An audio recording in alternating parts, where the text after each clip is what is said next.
क्या आपको सोते समय कभी कोई एक सपना बार बार परेशान करता है? आप बार बार सोचते हैं क्या कहीं इस सपने का सच में कोई मतलब तो नहीं? ऐसा ही हुआ हमारी आज की कहानी में सुबोध के साथ। नमस्कार दोस्तों, आप सबका स्वागत है मेरे YouTube चैनल हॉरर ट्रेल्स पर। मैं आशा करता हूँ आप सब ठीक होंगे और मेरी कहानी सुन रहे होंगे। आइए शुरू करते हैं आज की कहानी। आज फिर रात वही सपना आया माँ। क्या मतलब है इस सपने का? आपको पता है? कोई राज हो या कुछ घटा हो मेरे बचपन में? सुबोध ने डर, हैरानी और परेशानी के मिले जुले भाव से अपने माँ से पूछा। नहीं बेटा, मैंने तुझे जन्म दिया है, बचपन से तू मेरे पास रहा है, मुझसे बेहतर तुझे और कोई नहीं समझ सकता। तेरे साथ ऐसा कुछ नहीं हुआ था। सुबोध की माँ कांति देवी परेशान होकर बोली। फिर इस सपने का मतलब क्या है और ये हर अमावस्या को क्यों आता है? तुम ही बताओ। बेटा, हो सकता है तुझे किसी की नज़र लगी हो। मेरे बेटे को विदेश से जॉब ऑफर आया है ना, इसलिए पड़ोसी जल भुन गए होंगे और वो शर्मा जी लोग तो कुछ ज़्यादा ही चिड़वे लगते हैं, उन्हीं की नज़र लगी होगी। इधर आ, मैं तेरी नज़र उतारती हूँ, उसकी माँ मुस्कुराते हुए बोली। क्या माँ, कितनी बार नज़र उतारोगी? तुम तो बस अंधविश्वास वाली बात करती हो। तुम्हें तो कुछ बताना भी बेकार है। रहने दो, मैं खुद ही पता कर लूँगा। और माइक्रोमैक्स नहीं, माइक्रोसॉफ्ट से आया है ऑफर माँ। यह कहकर सुबोध गुस्से से ज़मीन पर पैर पटकते हुए अपने कमरे की ओर चला गया। 4 अमावस्या से बार बार यही सपना आ रहा है। आमतौर पर सपने रिपीट नहीं हुआ करते। मामला कुछ ज़्यादा ही गंभीर लग रहा है। मुझे जल्दी ही कुछ हल निकालना पड़ेगा, वरना मैं पागल हो जाऊंगा। आवेश से बात करता हूँ, शायद उसे कुछ पता हो।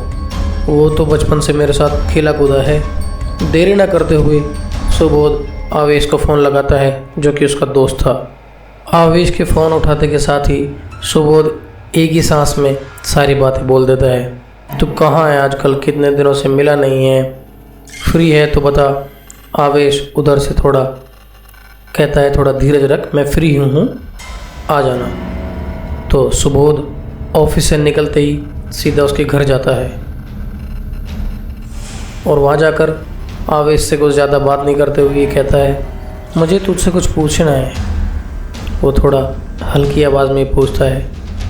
तो आवेश कहता है, पूछ भाई, तुझे कोई परेशानी है क्या? सब ठीक तो है ना? सुबोध के कंधे पर हाथ रखकर आवेश बड़े शांत स्वर में बोला, यार तू मेरे बचपन का दोस्त है, हम साथ में बड़े हुए हैं। क्या तुझे याद है कभी बचपन में मेरे साथ कुछ अजीब घटित हुआ हो? नहीं भाई, ऐसा तो कुछ भी नहीं हुआ तेरे साथ। नहीं, तेरे साथ ऐसा कोई घटा है, पर बात क्या है ये तो बता। कुछ नहीं, 4 अमावस्या से देख रहा हूँ, हर अमावस्या वही हवेली दिखती है सपने में। मैं तो तंग आ गया हूँ यार। तू आज से इस मॉडर्न ज़माने में भी किस टाइप की बचकानी बातों में लगा है? हॉरर फिल्में ज़्यादा ना देखा कर, अपने काम पर ध्यान दे। और सुना है तुझे विदेश जाने का मौका मिला है, तू बस मन लगाकर काम कर, ठीक है? उसे समझाते हुए आवेश बोला, चल अब मैं निकलता हूँ, काफ़ी रात हो गई है। मामला गंभीर था। उसका बचपन का दोस्त भी उसे न समझ सका, तो उसे इस बात पर अधिक चर्चा करना सही न लगा। परेशान सुबोध घर के लिए वापस निकलता है, पर घर का रास्ता एक खौफनाक घाटी से होकर गुजर जाता है। सुबोध काफ़ी लेट हो गया था। सुबोध उस घाटी से निकलता है कि तभी उस गाड़ी के सामने एक परछाई आती है। सुबोध ब्रेक लगाता है और वो परछाई गायब हो जाती है। तभी सुबोध को महसूस होता है जैसे गाड़ी के पीछे कोई बैठा है। सुबोध पीछे पलट कर देखता है तो वह चकित रह जाता है। गाड़ी के पीछे एक लड़की बैठी है और देखते ही देखते वह गायब हो गई। यह दृश्य सुबोध के रोंगटे खड़े कर देता है। उसने गाड़ी की स्पीड बढ़ाई और सीधा जाकर घर गाड़ी रोकी। इस घटना का सुबोध पर गहरा असर पड़ा। वह काफ़ी दिनों तक गहरे डर में पड़ा रहा। उसे समझ नहीं आता आखिर वो कौन थी। अगर कोई भूत या चुड़ैल थी तो वह बड़ी डरावनी और भयंकर थी। यह तो बिल्कुल भिन्न थी। सुबोध इस सोच में काफ़ी समय तक पड़ा रहा, पर धीरे धीरे वक्त के साथ ऐसा भूल गया। एक दिन सुबोध का फ़ोन बजता है। फ़ोन आवेश का था। उधर से आवाज़ आई, आज क्लब चलते हैं, आज रविवार है, तू काफ़ी वक्त से परेशान है, तेरा मूड भी ठीक हो जाएगा। हाँ ठीक है, सुबोध ने हाँ भी भर दी और दोनों शाम के वक्त पहुंच जाते हैं। वहां जाकर थोड़ा एंटरटेनमेंट करते हैं, म्यूज़िक वगैरह सुनते हैं। आवेश किसी काम से चला जाता है और सुबोध को बिल जमा करने के लिए बोल जाता है। सुबोध जब बिल जमा करने जाता है तो देखता है कि जेब में उसका पर्स नहीं है। वह हैरान हो जाता है कि पर्स तो जेब में ही डाला था, फिर कहाँ चला गया जेब से। वो हर जगह पर्स को देखता है लेकिन उसका पर्स नहीं मिलता है। अब समस्या ये खड़ी आ जाती है कि बिल जमा कैसे करे। आवेश भी नहीं है। इस कारण वह चुपके से क्लब से निकलने की कोशिश करता है, लेकिन दुर्भाग्यपूर्ण क्लब के वेटर उसे देख लेते हैं और मैनेजर के पास ले जाते हैं। मैनेजर सुबोध को बिल जमा करने के लिए बोलता है। सुबोध उन्हें बताता है कि उसका पर्स गिर गया है, वह पैसे बाद में दे देगा, लेकिन मैनेजर नहीं मानता और कहता है, तुम लोग जैसे लोगों को अच्छी तरह से समझता हूँ, पर्स के बहाने और यहाँ अय्याशी करने आ जाते हैं। मुझे मेरे पैसे से मतलब है, वरना मैं पुलिस को फ़ोन कर दूँगा। सुबोध के पास अब कोई चारा नहीं था। वो अपनी सबसे प्रिय और कीमती घड़ी देकर बोलता है कि आप इसे रख लीजिए, मैं बाद में पैसे जमा करके इसे वापस ले जाऊंगा। मैनेजर उस घड़ी को रख लेता है और सुबोध को जाने देता है। सुबोध घर जाकर सोचता है कि आखिर पर्स गया कहाँ। उसने तो कहीं निकाला भी नहीं, तो गिर कैसे सकता है। ये सारी घटना देखकर सुबोध एक पल के लिए महसूस होता है, शायद माँ सही कह रही है, मुझे किसी की नज़र लगी है, मैं माँ से कहकर नज़र उतरवा लेता हूँ। अगले दिन सुबोध जब जागता है तो देखता है कि उसकी घड़ी जो उसके क्लब मैनेजर को दी थी वो टेबल पर रखी है। सुबोध ये देखकर हैरान हो जाता है कि ये घड़ी यहाँ कैसे आई। वो अपनी माँ से पूछता है कि शायद वो ले आए हों, पर उनमें से कोई भी घड़ी नहीं लाता है। सवाल था कि ये घड़ी यहाँ आई कैसे। इस सवाल की गुत्थी सुलझाने वो क्लब मैनेजर के पास जाता है और पूछता है कि इस घड़ी को यहाँ किसने छुड़वाया। जिस पर मैनेजर जवाब देता है कि एक लड़की इस घड़ी को छुड़ाकर ले गई। सुबोध समझ नहीं पाता है कि आखिर वो लड़की कौन है और उसका सुबोध से क्या रिश्ता है। सुबोध के मन में सवालों की लाइन लगती जा रही थी, पर उत्तर किसी के पास भी न था। आज सुबोध के ऑफिस में ज़रूरी और एक ख़ास मीटिंग थी, जिसके द्वारा सुबोध की प्रमोशन और विदेश जाने का मौका मिलना था।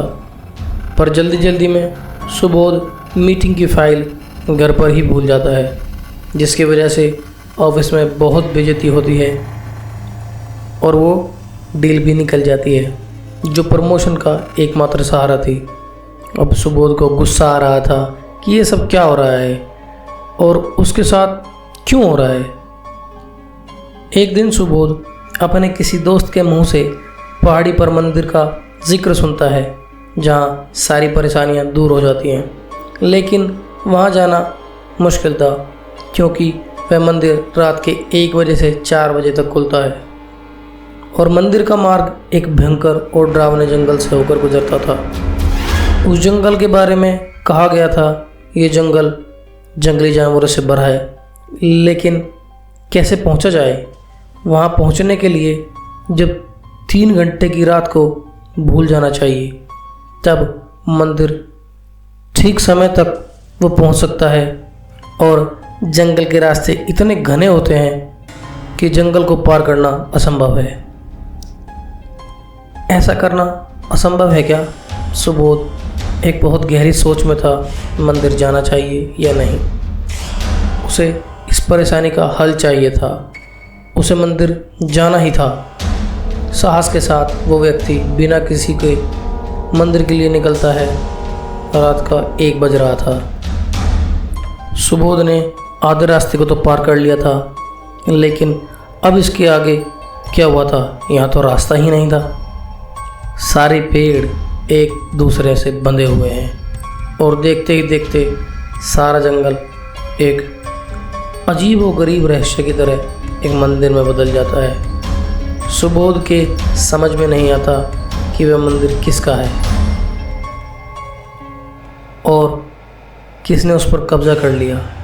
लेकिन ये कोई भूत है, ये समझ नहीं पाता।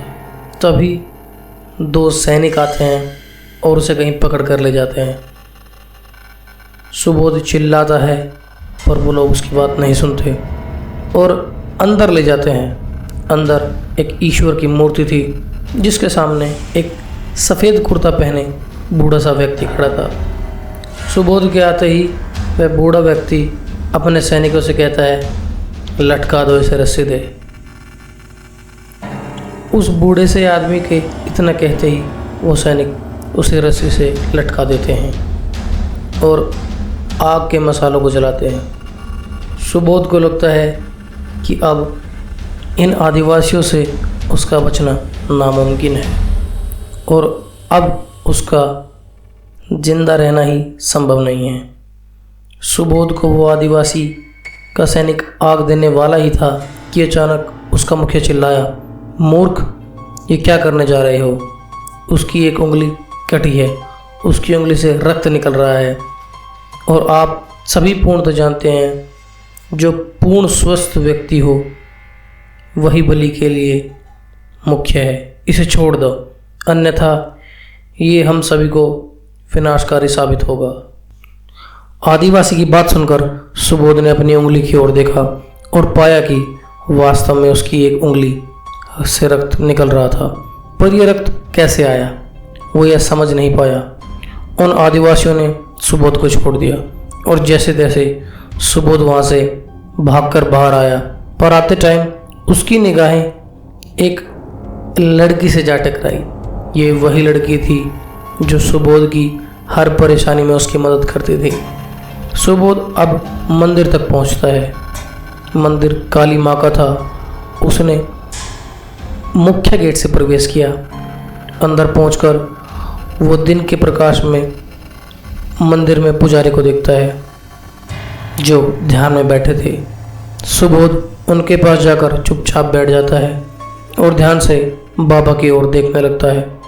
हिम्मत करके वह जैसे ही अपना हाल बताने के लिए मुंह खोलने का सोचता है, वैसे ही वह साधु से दिखने वाला पुजारी अपनी आंखें खोलकर मुद्रा से उठ जाता है और सुबोध की ओर देखकर बोलता है, कहो बेटा, कैसे आना हुआ? सुबोध अपनी सारी घटना बताता है। पुजारी अपनी ज्ञान विद्या और सिद्धि से पता करके कहते हैं, तुमने बहुत बड़ा साहस का परिचय देकर इस भयंकर जंगल को पार करके मेरे पास पहुंचे हो। मैं अब तुम्हें ऐसे ही वापस नहीं भेज सकता। जानना चाहते हो तो लो जानो। जो हवेली तुम्हें सपनों में दिखती है वह कलिंदा नामक गांव में है। वहीं जाकर पता करो, वहाँ तुम्हें कोई न कोई सुराग जरूर मिलेगा। इतना कहकर वह पंडित फिर से ध्यान मुद्रा में बैठ जाते हैं। सुबोध पंडित के कहे मुताबिक कलिंदा गांव के लिए निकल जाता है, लेकिन रास्ते में बाधा बनी उफनती हुई नदी थमने का नाम नहीं ले रही थी, जिसे पार करके ही कलिंदा पहुंचा जा सकता था। सुबोध अब परेशान होकर नदी को तेज बहाव को देखने लग गया। अब आगे का रास्ता कैसे तय किया जाए? इस पुराने टूट चुके लकड़ी के पुल पर तो जान का खतरा था, उसने मन ही मन में सोचा। वो हताश होकर वहीं इंतजार करने लगा कि नदी थमे तो आगे का रास्ता तय करें। इंतज़ार करते करते दिन कब रात में बदल गया, उसे तो जैसे कुछ होश ही नहीं रहा। उसे बस अब अपने सवालों के जवाब चाहिए थे। परेशान सुबोध वापस लौटने लगा कि अचानक वहाँ एक बूढ़ा सा व्यक्ति दिखा और सुबोध से बोला, बेटा, नदी की उफान का थमना तो मुश्किल है, पर अगर तुम कलिंदा जाना चाहते हो तो मेरे साथ चलो, मैं तुम्हें दूसरे रास्ते से ले जाऊंगा। सुबोध सोच में पड़ गया और सर से लेकर पांव तक उस बूढ़े आदमी का मुआयना करने लगा कि इस पर भरोसा किया जाए या नहीं। उनकी हालत देखकर सुबोध को लगा कि वह कोई सज्जन व्यक्ति है। सुबोध ने उनकी बात मान ली और उन्हें अपनी मोटरसाइकिल पर बैठा लिया। अब दोनों किसी दूसरे रास्ते से कलिंदा के लिए निकल गए। सुबोध के मन में आया कि क्यों ना इनके उस रहस्य के बारे में जाना जाए। काका, मैं आपसे कलिंदा के बारे में कुछ पूछ सकता हूँ क्या? सुबोध ने हल्की आवाज़ में कहा। हाँ बेटा, पूछो, क्या बात है? काका, क्या आप कलिंदा में ही रहते हैं? हाँ बेटा, यही अकेला एक झोपड़ी में पड़ा रहता हूँ। अकेले क्यों? आपकी पत्नी और बच्चे नहीं हैं क्या? सब थे बेटा, पर क्या काका? बहुत लंबी कहानी है, फिर कभी बताऊँगा। अच्छा काका, आप कलिंदा की वो हवेली के बारे में कुछ जानते हैं क्या? क्या बेटा, तू क्यों उस हवेली के बारे में जानना चाहता? बस ऐसे ही काका, थोड़ा बहुत सुना है बेटा। क्या सुना है काका, मुझे भी बताइए। उस हवेली में राजा भूमिंदर की 2 पत्नियां रहती थी, दोनों समझदार। एक का नाम अदिति और दूसरे का नाम संधि थी। दोनों सगी बहनें थी। राजा भूमिंदर भी अपनी दोनों रानियों से प्रेम करते थे, पर किसी राजद्रोही ने उन सबको जहर देकर मार डाला और उनकी पुत्री को भी। जब से यही सुनते हैं कि उन सब की आत्मा भटकती है, पर किसी महातपी के पराक्रम और शक्ति से राजा और रानी तो मुक्त हो गई, पर उनकी बेटी आज भी वहीं हवेली में भटकती है, जो राजकुमारी रूपा के नाम से प्रसिद्ध है। उस हवेली में कोई नहीं जाता, वहाँ जो भी जाता है लौट कर नहीं आता। अरे बेटा, हम बातों ही बातों में कलिंदा पहुँच गए। यहाँ से सीधा मुड़ना तो तुम हवेली पहुँच जाओगी, मुझे यहीं उतार दो। पर काका, आप इस सुनसान जंगल में क्यों उतर रहे हो? बेटा, वो सामने देख रहे हो ना, वो मेरी झोपड़ी है, मैं यहीं रहता हूँ। और ये दीवार दिख रही है, यह वही हवेली की पिछली दीवार है। उसी के सहारे बनी झोपड़ी में मैं रहता हूँ। सुबोध के मन में अभी भी कई प्रश्न थे, पर वो चुप रहा और काका को वहीं छोड़कर वह आगे हवेली की ओर बढ़ता है। दोस्तों, क्या सुबोध उसके सपनों में आने वाले राज का पर्दाफाश कर पाएगा? वह लड़की कौन थी जो सुबोध की हर समस्या में उसका मदद कर रही थी? आपको मेरी वीडियो कैसी लग रही है? मेरे चैनल को सब्सक्राइब करें, वीडियो को लाइक करें। जल्द ही मिलेंगे इसके अगले भाग में। धन्यवाद।